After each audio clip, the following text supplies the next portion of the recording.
돈으로 행복을 살 수 있을까? 이 질문의 답은 돈이 많은 것과 부를 이루는 것을 명확히 구분할 수 있느냐에 따라 달라진다. 무조건 많은 돈을 추구할 것인가? 아니면 먹고 살기에 충분하다는 만족감을 얻을 것인가? 오로지 더 많은 것을 얻기 위한 행동은 삶의 만족감과는 거리가 먼 쳇바퀴 돌리기라고 할 수 있다.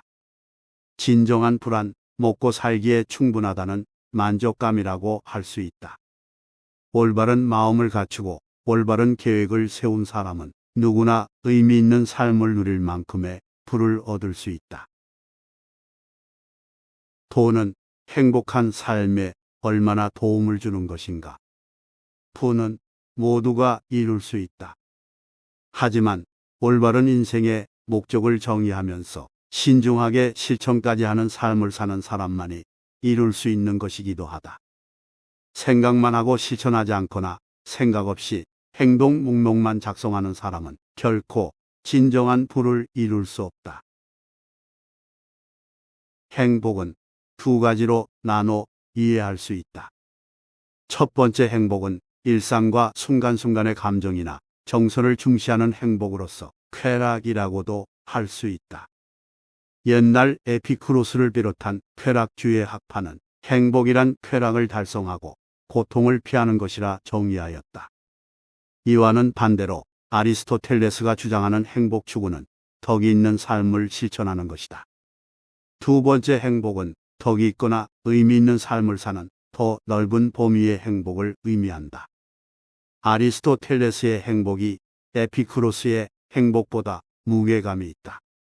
쾌락은 지금 당장의 행복이며 행복을 일으키는 대상도 물건이나 단순한 경험처럼 범위가 좁다. 반대로 의미 있는 활동에서의 만족감은 넓은 범위의 활동과 관련이 있고 지속 기간도 더 오래간다. 두 행복의 차이를 이해하지 못한다면 돈과 의미가 공존하는 삶을 만드는 방법을 이해하는 것도 불가능하다. 먹고 살기에 충분하다는 만족감이 기본이 되는 의미 있는 행복한 삶은 다음 네 가지 요소가 필요하다. 첫째는 관계이다.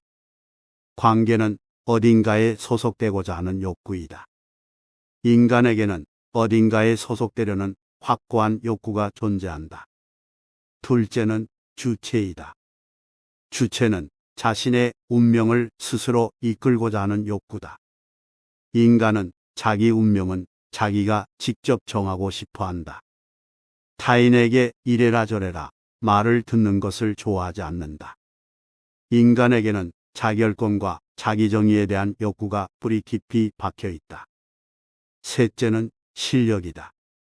가치 있는 일을 잘하고자 하는 욕구이며 의미 있는 직업이나 일에 몰두하면서 기쁨을 얻는 능력이다. 인간은 돈을 벌려고 일을 한다.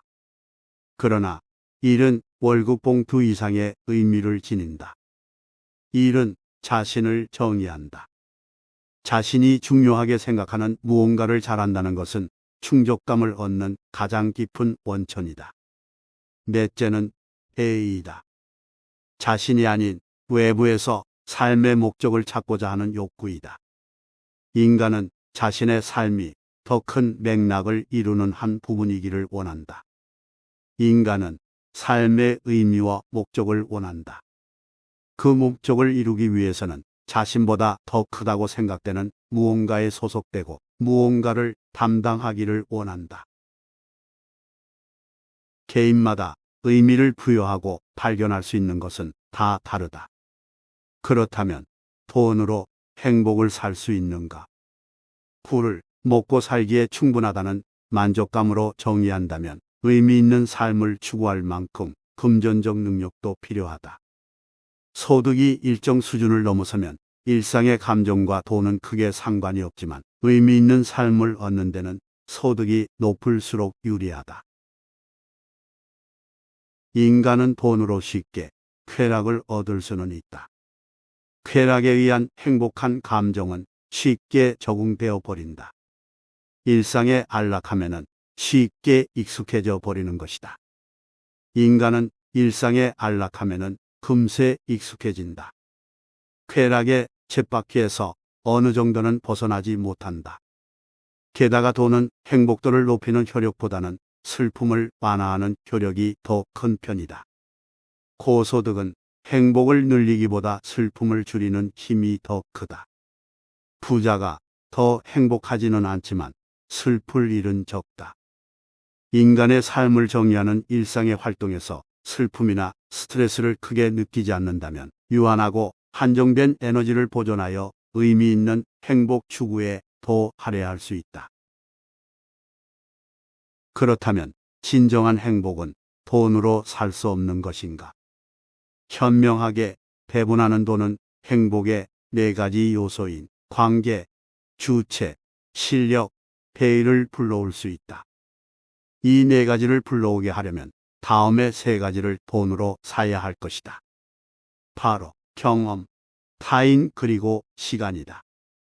다양한 경험을 하려면 당연하지만 돈이 필요하다. 그리고 타인과 함께하는 그 경험은 사회적 관계를 공고하게 다져준다.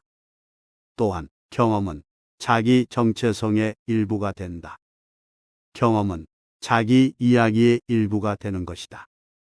개인이 사회에서 어울리는 데는 비용이 든다. 게다가 타인을 위해 베푼다면 긍정적 감정이 커진다. 사회적 지출은 타인과의 관계를 깊게 하는 효과도 있다. 사람들은 바쁘게 살아야 하는 시대에 살고 있다. 그러다 보니 가족과의 시간이나 취미 활동 같은 인생의 즐거움을 느끼게 해주는 일에는 시간이 턱없이 부족하다. 하지만 돈으로 시간을 살 수 있다. 불필요한 부분을 줄이거나 빠르고 편한 방법을 돈으로 산다면 시간을 사는 것이다. 결론은 돈으로 행복을 살 수 있다. 하지만 돈과 행복의 역설은 바로 이것이다. 행복을 사기 위해 돈을 벌어야 한다는 것이다. 행복을 사기 위해 지금의 불행을 감내하며 돈을 버는 것이다. 그렇다면 얼마만큼 벌어야 행복을 살 수 있는가? 이것은 개인마다 다르다. 이 기준을 명확히 이해하고 설정하는 사람만이 진정한 부를 이룰 수 있다. 준비된 마음과 계획을 갖춘 사람은 의미 있는 삶을 돈으로 살 수 있다. 사람들은 돈을 현명하게 쓰지 않는다.